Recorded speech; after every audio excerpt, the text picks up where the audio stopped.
कहानी कुर्सी की आपके साथ मैं हूं मीनाक्षी जोशी। स्टूडियो में हमारे साथ वरिष्ठ पत्रकार हर्षवर्धन त्रिपाठी जी, विजय त्रिवेदी जी, राहुल महाजन जी और समीर चौगांवकर जी हमारे साथ मौजूद है। और आज कहानी कुर्सी की में सबसे पहले बात होने जा रही है राहुल गांधी की बिहार में चल रही वोटर अधिकार यात्रा की। राहुल गांधी की बिहार में यात्रा का 1 सप्ताह पूरा हो चुका है। आज राहुल गांधी की यात्रा पूर्णिया से अररिया पहुंची, जहां उन्होंने तेजस्वी यादव और दीपांकर भट्टाचार्य के साथ एक साझा प्रेस कॉन्फ्रेंस की। इस दौरान राहुल गांधी ने चुनाव आयोग पर फिर से हमला बोला। कोई नई बात नहीं थी, एक हफ्ते से लगातार जिस बात को वो कह रहे हैं उसी बात को एक बार फिर से उन्होंने इस मंच से दोहराया। सरकार पर निशाना साधा, वही वोट चोर गद्दी छोड़ का नारा भी है। राहुल गांधी ने कहा कि चुनाव आयोग और बीजेपी के बीच वोट चोरी को लेकर पार्टनरशिप चल रही है।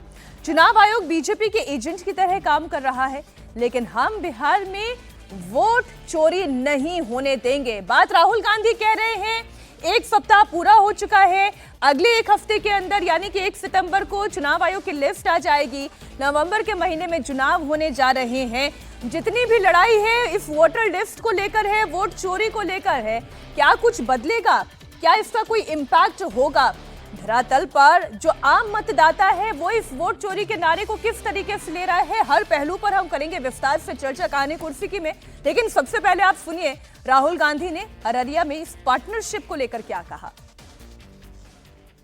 इलेक्शन कमीशन का काम सही वोटर लिस्ट देने का होता है और यह काम इन्होंने महाराष्ट्र में, हरियाणा में और कर्नाटक में नहीं किया।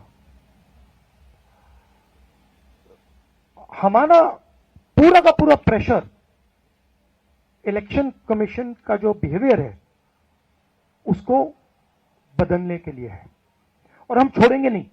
जैसे मैंने कहा है, बिहार में हम आपको इलेक्शन चोरी नहीं होने देंगे। आप कुछ भी कर लो, आपने महाराष्ट्र का चोरी किया, आपने हरियाणा का किया, कर्नाटक में हमने साफ दिखाया कि वोट चोरी हुआ है, यहां हम नहीं करने देंगे। तो वोट चोरी का आरोप है। बिहार में वोट यात्रा का हर्षवर्धन जी 1 हफ्ता पूरा हो रहा है। अररिया में बीजेपी सरकार की और चुनाव आयोग की पार्टनरशिप को लेकर राहुल गांधी ने हमला बोला है। और फिर वही हरियाणा की बात, वही बात महाराष्ट्र की, और फिर ये कहना कि इस बार बिहार में हम वोट चोरी नहीं होने देंगे। देखिए, वोट चोरी नहीं होने देंगे ये तो हर किसी का कर्तव्य है। सिर्फ राजनीतिक दल को, देश के हर नागरिक को ये करना चाहिए। लेकिन क्या वोट चोरी हो रहा है? अगर हो रहा है तो इतने दिनों से आप हल्ला हंगामा कर रहे हैं, कम से कम कोई तो एक प्रमाण आपको देना चाहिए। वो प्रमाण दे तो रहे थे प्रेस कॉन्फ्रेंस, वो क्या थी सर? वो प्रमाण ही तो थी, लेकिन चुनाव आयोग ने तो इन्हीं से प्रमाण मांग लिया कि प्रमाण लाके दें, एफिडेविट दें। नहीं, वो प्रमाण नहीं था। जितने लोगों के नाम लिए उन सब ने आकर कह दिए कि राहुल गांधी झूठ बोल रहे हैं। और ये शायद मतलब नेता लोग झूठ बोलना, सच बोलना, थोड़ा अफवाह फैला देना, थोड़ा अपने पक्ष में माहौल बनाने के लिए कुछ करना, लेकिन इस तरह से जिद करके झूठ बोलना नेता शायद कोई ही करता। और नेता प्रतिपक्ष के ऊपर इतने गंभीर आरोप लगे हों कभी कि वो हमेशा झूठे ही बोलता, ये कभी नहीं हुआ। महाराष्ट्र के चुनाव को लेकर चुनाव आयोग ने बार बार कहा कि कोई हमारे पास क्यों नहीं आ रहा है। सर्वोच्च न्यायालय ने निर्णय दिया था कि अगर कोई हार जा रहा है, उसको लग रहा है कि डाउटफुल है, तो आप जाके फिर से कहीं फिर से रिकाउंटिंग होगी, वह जो वीवीपैट ईवीएम है उसका मिलान होगा। महाराष्ट्र को लेकर बॉम्बे हाईकोर्ट ने खारिज की याचिका और कहा कि भैया ये हमारा दिन खराब कर दिया, तुम्हारे ऊपर जुर्माना नहीं लगा रहे हैं, लेकिन बस यही इतना रहम कर रहे हैं। सर्वोच्च न्यायालय वहां से खारिज हो चुकी है। सर्वोच्च न्यायालय से खारिज होने के बाद भी अगर राहुल गांधी कह रहे हैं कि महाराष्ट्र में वोट चोरी हुई, तो क्या यह न्यायालय का अपमान नहीं है? ये मतलब सचमुच गंभीर मसला है। और कई बार हम लोग इस तरह की बात करते हैं तो लगता है कि नहीं, नेताओं के लिए अलग कानून है, गांधी परिवार के लिए अलग कानून है, आम जनता के लिए अलग कानून है। अब ये जितनी बातें कह रहे हैं कर्नाटक को लेकर ही, कर्नाटक में तो कांग्रेस की सरकार थी, आज तक एक भी व्यक्ति के खिलाफ कार्रवाई क्यों नहीं की? चलो चुनाव आयोग नहीं कर रहा है, आपने कह दिया कि चुनाव आयोग तो बीजेपी से मिल गया है। कर्नाटक में कांग्रेस की सरकार है, आपने क्यों नहीं उसके प्रमाण लेकर उसकी जांच बिठाइए और जिसने भी गड़बड़ की हो उसके खिलाफ कार्रवाई कीजिए? आप क्यों नहीं कर रहे हैं? और देश के हर हिस्से में साफ साफ दिख रहा है कि राहुल गांधी जहां जहां कहते हैं कि यह गड़बड़ हुई है, दूसरे ही दिन आ जाती है। बिहार में भी जिसका नाम लेके उन्होंने कहा, वो सब सामने आ गया कि राहुल गांधी झूठ बोल रहे हैं। अब राहुल गांधी अगर झूठ बोल रहे हैं और बीजेपी ये कह रही है कि वो झूठ बोल रहे हैं, तो फिर बीजेपी क्यों नहीं न्यायालय का दरवाजा खटखटा देती, कह देती कि बिहार में गलत नैरेटिव फैलाने की कोशिश हो रही है?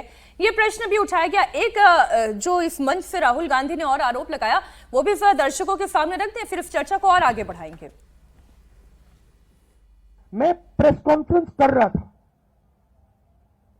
करते हुए इलेक्शन कमीशन कहता है कि राहुल गांधी को एफिडेविट देना चाहिए, और अगर एफिडेविट नहीं दिया तो हम एक्सेप्ट नहीं करेंगे।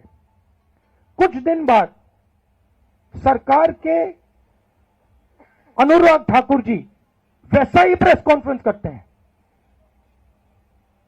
मतलब जो हम कह रहे थे उसी को दोहरा रहे हैं। पता नहीं उनको यह आइडिया कहां से मिला, किसने दिया, बट वो कर दिया उन्होंने।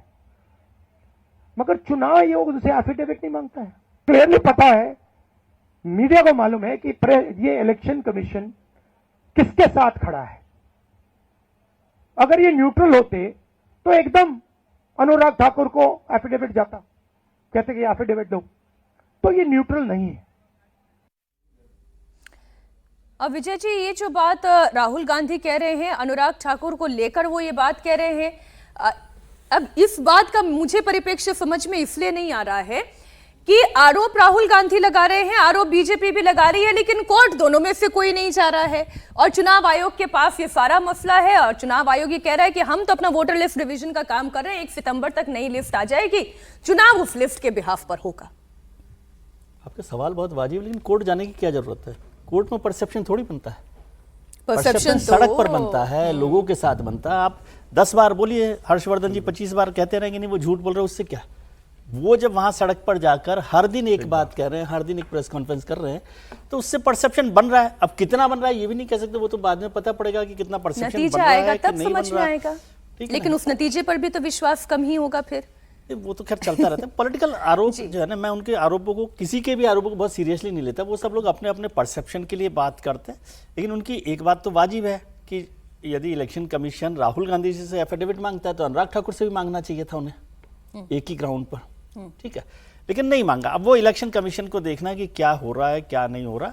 लेकिन मैं समझ रहा हूं कि उन्होंने, मुझे लगता है ये 1 तारीख तक ये चलेगा, उसके बाद फिर वो जो ग्राउंड इश्यूज है उस पर आ जाएंगे। अभी जब तक ये SIR का जांच का चल रहा है तब तक वो करते रहेंगे। आपने ठीक कहा, भारतीय जनता पार्टी भी कहाँ कोर्ट में ले जा रही, ले जाती है उनको, राहुल गांधी जी को ही ले जाती है कि भाई झूठ बोल रहे हैं तो ले जाएं वहाँ पर, उनके खिलाफ कार्रवाई करें।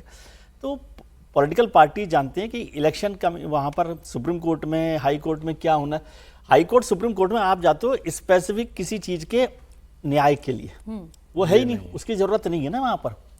मुझे न्याय चाहिए, मैं ये जीत गया हूँ, मैं ये हार गया हूँ, तो उस पर ये तो एक परसेप्शन पे सुप्रीम कोर्ट क्या करे। परसेप्शन की लड़ाई में कांग्रेस पार्टी ठीक जा रही है और सर?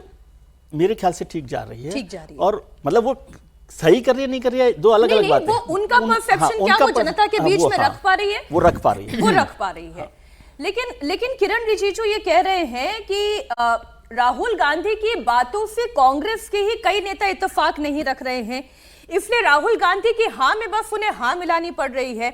अब कांग्रेस पार्टी के साथ इंडिया ब्लॉक के कितने अलायंस के नेता, घटक दल, उनकी ताकत क्या होगी क्या नहीं होगी, उससे जुड़े हुए ग्राफिक्स हम अपने दर्शकों के सामने रख रहे हैं। हम इस मुद्दे पर भी चर्चा करेंगे।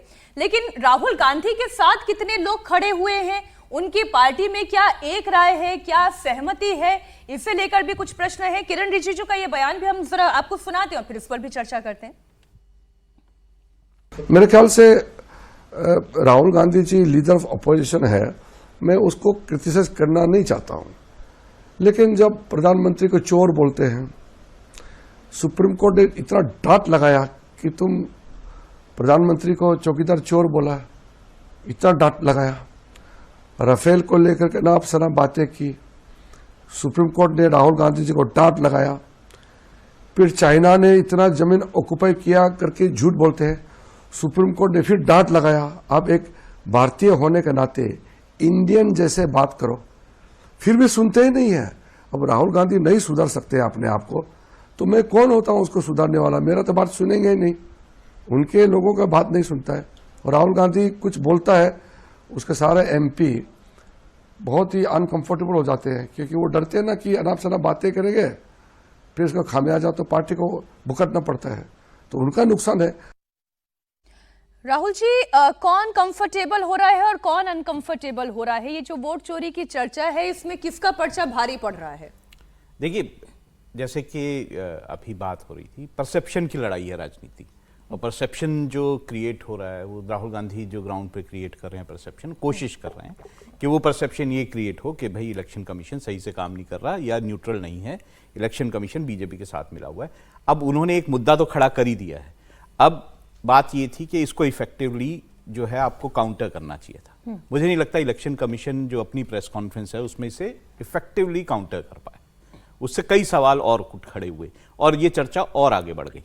या तो ये चर्चा खत्म हो जाती तो शायद बीजेपी और मैं दोनों को मिला नहीं रहा हूं, लेकिन बीजेपी और इलेक्शन कमीशन दोनों के लिए ही फायदेमंद रहता। लेकिन अब सवाल उठे, जैसे कि अभी बात हुई कि भाई अगर अनुराग ठाकुर से क्यों नहीं एफिडेविट आपने मांगा, तो सवाल तो उठ जाते हैं।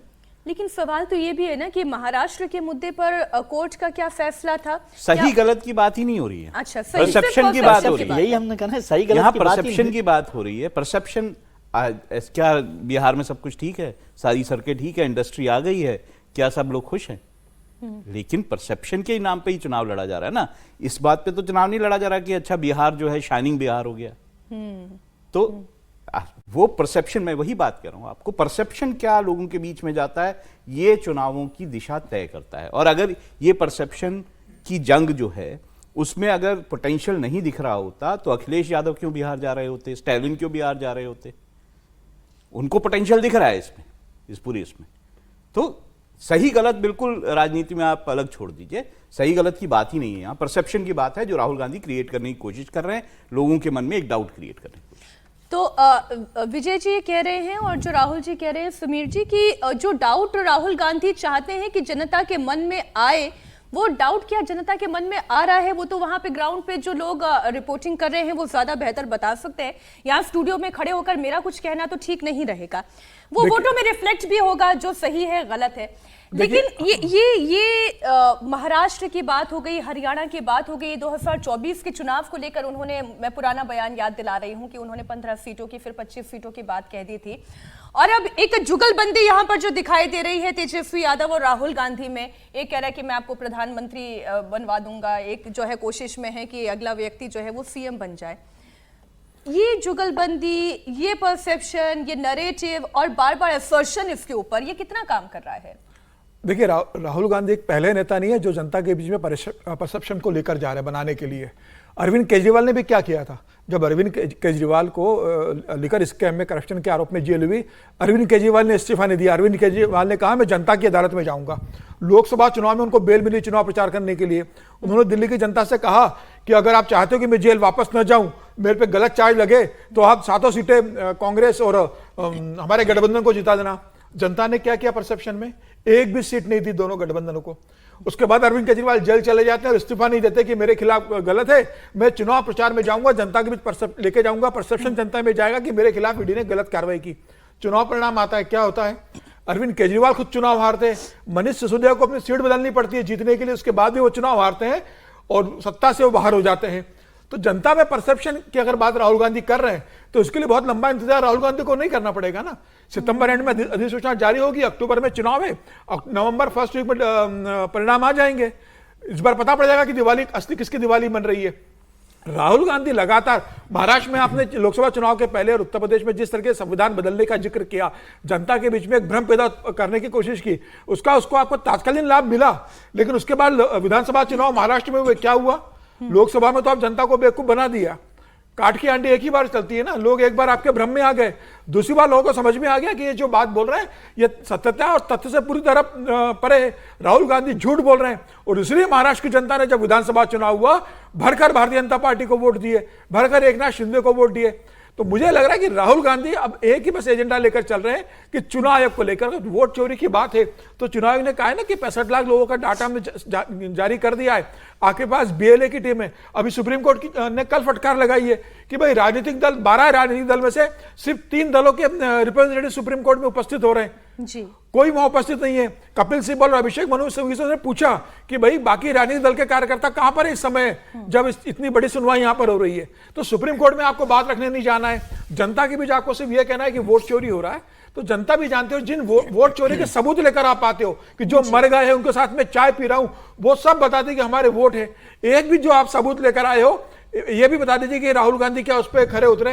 हर जगह जिनका उन्होंने जिक्र करा वो कहते हैं मैं अवेलेबल हूं। आप बात कह रहे हैं सर, एक सर्वे भी हुआ है जिस सर्वे के आंकड़े जो है हम हर्षवर्धन जी इस वक्त दर्शकों को दिखा रहे हैं। सर वो सर्वे के आंकड़े एक बार फिर से दर्शकों के सामने रखें तो उस सर्वे में ये भी पूछा गया है कि राहुल गांधी जो बात कह रहे हैं उससे कितने लोग सहमत हैं। चुनाव आयोग ने जिस तरह से जवाब दिया है उससे कितने लोग सहमत है। एक सर्वे किया गया है क्योंकि इतने दिनों से ये देखिए मैं इस आंकड़े की बात कर रही थी कि आयोग गंभीर है, जांच होनी चाहिए, ये 48% लोगों का मानना है। और अब देखिए होनी चाहिए जांच। हाँ जांच लिखा हुआ है ना, जांच मतलब होनी 48% लोग ये कह रहे चाहिए, हैं। बिल्कुल जांच होनी चाहिए ये कह रहे हैं। अब आयोग ने जो समझाने की कोशिश की हर्षवर्धन जी वो पूरी तरीके से समझा नहीं पाई है, वो अपने रुख को उतना स्पष्ट नहीं रख पाई है। अब ये जो वोट वाइब का सोर्स है वो भी हम दर्शकों के सामने रख रहे हैं। पता नहीं ये सज्जन कहाँ से जाके जो भी एजेंसी है ये कहाँ कर रही है, क्योंकि संयोगवश आपके पास पैरेलल है। ये आप कहते हैं कि चुनाव आयोग का जवाब कितना प्रभावी रहा तो मैं इसको हो सकता है कि मान लेता। ये आप कहते हैं कि क्या राहुल गांधी माहौल बना रहे हैं उसमें उनको कामयाबी मिल रही तो भी मान लेता। लेकिन उन्होंने जो कहा आरोप गंभीर जांच होनी चाहिए। अभी प्रधानमंत्री नरेंद्र मोदी गया जी की रैली करके आ रहे हैं, अभी दोनों पार्टियों के लोग लगातार निकल रहे हैं। 48% जो आंकड़ा है इसका मतलब यह होता कि आपको नजर आता कि उसका विरोध हो रहा है, लेकिन राहुल गांधी को हम लोग लगातार देख रहे हैं। और देखिए एक चीज समझिए, मैं इसमें कोई दिक्कत नहीं, माहौल बन रहा है, माहौल बनाना है, लेकिन बार बार जब एक नेता झूठ बोलते हुए पकड़ा जाता है ना, अलग अलग समय पर पकड़ा जाए तो उतना असर नहीं पड़ता। एक ही बात तो बार बार झूठ पकड़ा जाए तो क्या होता है, उसकी ख्याति गिरती है, उसकी साख पे फर्क पड़ता है। अब थार जीप में घूम लेना, बुलेट चला लेना, इस सब से थोड़ा जो कहते हैं ना करंट तो आता है, लेकिन वो करंट क्या किसी तरह की विश्वसनीयता बना रहा है, क्या कुछ उनको आगे ले जा रहा है, या उनके आरोप को कोई गंभीर मानेगा? मैं इसको नहीं मानता। मैं इस सर्वे से कतई सहमत नहीं हूं। मैं दो बातें इसी में कहना चाह रही हूं। ये दो बातें ये है कि जब ये सर्वे शुरू हुआ था तब ये कहा गया था कि आधार कार्ड मान्य नहीं है, लेकिन जब ये वोटर अधिकार यात्रा चलने लगी और इसी के दौरान सर्वे भी पैरेलल चलता रहा, उससे पहले भी चलता रहा, आधार कार्ड को भी मान्य कर दिया गया। बहुत सारी चीजें जो है वो रिफॉर्म होती गई, रिफॉर्म होते होते जिनका नाम कटा हुआ था, जो जुड़वाना चाहते थे वो अभी भी जुड़वा रहे हैं। तो ये भी नहीं कहा जा सकता कि चुनाव आयोग ने अपना काम करना बंद कर दिया हो या जहां कमियां हैं उसको हटाना बंद कर दिया हो, लेकिन फिर भी लगातार ये टसल चल रहा है, लगातार ये टसल चल रहा है। और इसी बीच राहुल और तेजस्वी की यात्रा पर पीडीए वाला तड़का भी लगने वाला है, और ये तड़का जाति वाली सियासत को लेकर लगने वाला है। 28 अगस्त को अखिलेश यादव की भी एंट्री मुमकिन है। खबर है कि अखिलेश यादव बिहार जाएंगे, राहुल तेजस्वी के साथ यात्रा में वो शिरकत करेंगे। पिछले कई महीनों से अखिलेश यादव हर मोर्चे पर पीडीए का झंडा बुलंद कर रहे हैं, जाति वाली सियासत जबरदस्त तरीके से कर रहे हैं। राहुल और तेजस्वी की यात्रा चुनाव आयोग के खिलाफ है और अखिलेश भी 18,000 एफिडेविट को लेकर आयोग पर हमले पहले से ही करते आ रहे हैं। साथ ही पिछड़ा, दलित, आदिवासी का मुद्दा उठ रहा है, इनके वोट काटने का आरोप भी है, हक छीनने का हिसाब भी है। वो सारी बातें उनके सोशल मीडिया पोस्ट पर भी दिखाई दे रही है। तो इसको विस्तार से हम और चर्चा करेंगे, लेकिन विजय जी, चाहे स्टालिन हो, चाहे अखिलेश यादव हो, इंडिया अलायंस के जितने बड़े लीडर्स हो, उन्हें बहुत सारी पॉसिबिलिटी, जो अभी आप कह रहे थे, राहुल जी भी बात कह रहे थे कि बहुत सारी पॉसिबिलिटी इस वक्त उन्हें बिहार में दिखाई दे रही है। उन्हें लग रहा है कि अगर यहां पर हम निकल गए तो बाकी भी निकल ही जाएंगे। संभावना लग रही है, राहुल जी ने इसको बिल्कुल ठीक से आइडेंटिफाई किया है कि यदि वो ऐसा नहीं होता तो वो अलग अलग भी रहते। अभी तक तो कोई ऐसा फेरे तो हुए नहीं साथ, गठबंधन उनका वैसा नहीं है। वो कभी कभी लिव इन में रहते हैं, कभी कभी वहां रहते हैं अलग अलग। तो मुद्दा वो नहीं है। इसका मतलब है कि उनको उस इशू में जान लग रही है, जरूरत अनुसार। हाँ, हाँ, ठीक, मतलब जो है उनको लग रहा है कि ये इशू पकड़ रहा है, और पकड़ रहा है कि नहीं पकड़ रहा है उनकी भी मदद करेगा। अब हर इशू 100% तो नहीं चलता ना। आप कोशिश कर रहे हैं, वो कोशिश वो कर रहे हैं, और वो कोशिश वोट चोरी की नहीं है, वो कोशिश है चुनाव आयोग पर भरोसा कम करने की। बार बार आप जब सवाल करते हैं, चाहे वो महाराष्ट्र में करें, चाहे हरियाणा में करें, चाहे जनरल अभी चर्चा हुई 2024 के इलेक्शंस की, तो वो परसेप्शन तो काम कर गया ना राहुल गांधी का। तब भी आप कहते कि ये झूठ बोलते हैं, झूठा नैरेटिव है, होगा झूठा नैरेटिव। मैं उसमें झूठे सच पे उस समय भी नहीं जाता कैसे था। कर गया? सॉरी, मैं ये 303 से 240 पे भारतीय जनता पार्टी पहुंच गई और संविधान बदल देने वाला नैरेटिव जो था, जी जी, है ना। तो और उसमें भी जो बात कही कि आरक्षण खत्म कर देंगे, तो वो नैरेटिव सही नहीं था या गलत था। तब भी हम ये कह रहे थे कि खत्म हुआ ना, संविधान बदला, लेकिन उस लोगों समय तक भी तो हमने ये बात कहा पहुंचा था दी। कि हाँ। इसका इशू ये नहीं है कि सही कह रहे हैं गलत कह रहे हैं, वो लोगों तक कम्युनिकेट हुआ। और उसका मतलब ये भी नहीं कि आज जो वो कह रहे हैं वो लोग उसी को वैसे मान लेंगे, लेकिन एक तरीका होता है, उस एक्सरसाइज को वो कर रहे हैं। और मुझे लग रहा है कि वो जब ये सारे लोग भी आ रहे हैं गठबंधन के दल, जो इंडिया गठबंधन के, तो वो भी इस बात को समझ रहे हैं कि इस इशू में थोड़ा सा दम है, जान है, पॉलिटिकल जान है, तो उसको कैसे आगे बढ़ाया जा सकता है। एक चीज़ और साफ करूं मैं कि महाराष्ट्र के चुनाव को लेकर बार बार सुप्रीम कोर्ट का हवाला दिया जा रहा है, वो गलत रेफरेंस है। अच्छा, हाँ, महाराष्ट्र के मसले में सुप्रीम कोर्ट जो फैसला दिया ना, किसी पार्टी का ही नहीं, वो एक गैर जरूरी आदमी ने गैर जरूरी याचिका दायर कर दी, उस पर उन्होंने फैसला दिया। इसलिए इसको महाराष्ट्र के नतीजों से जोड़ना ठीक रेफरेंस नहीं है।